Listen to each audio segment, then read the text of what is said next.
Let's explore the basic UI elements of the editor. The editor has two modes, edit and code. When the project is opened, we can see the edit mode with the first scene visible. At the top, we have the edit toolbar. The first button here is used for saving the project. Next to it, we have the undo and redo buttons. These will become activated whenever there is a task that you can undo or redo. The next set of buttons is for common edit operations. These are copy, cut, paste, delete, and duplicate. The next three buttons are for changing object transformation modes: translate, rotate, and scale.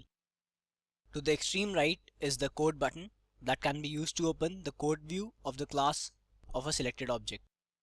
Next to it are play and stop buttons. Pressing play will launch the preview of a game. Pressing stop will close the preview. While the game is playing, the play button changes to a pause button, which allows us to pause the running preview. To the bottom left of the screen, we can see the mode and currently active scene. Right now it shows that the mode is editor and the scene is default scene. To the bottom right is shown the current zoom level of the stage.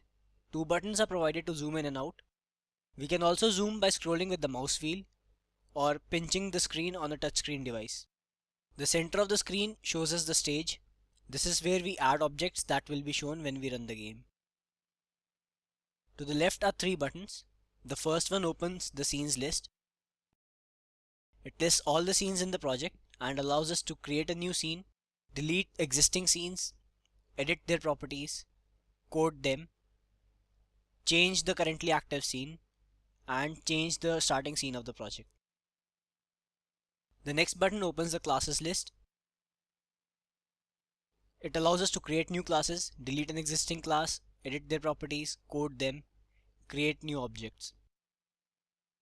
Last is the objects list. It contains all the objects in the current scene. We can highlight an object by selecting it and edit their properties. Let's now explore the UI elements in the code view. To go to the code view, we can double click the object in the object list, or with the object selected, click on the code button, or double click on the object itself.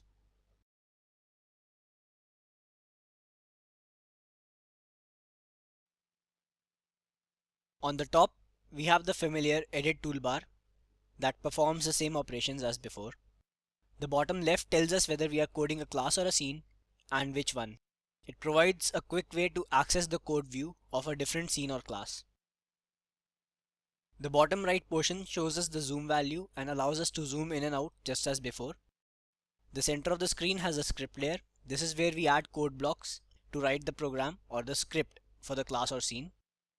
The left side contains various code blocks that have been divided into various categories.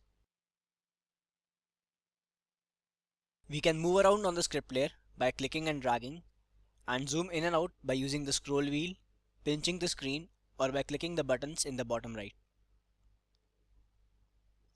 To go back to the edit mode, we can simply click the editor button in the top right of the screen.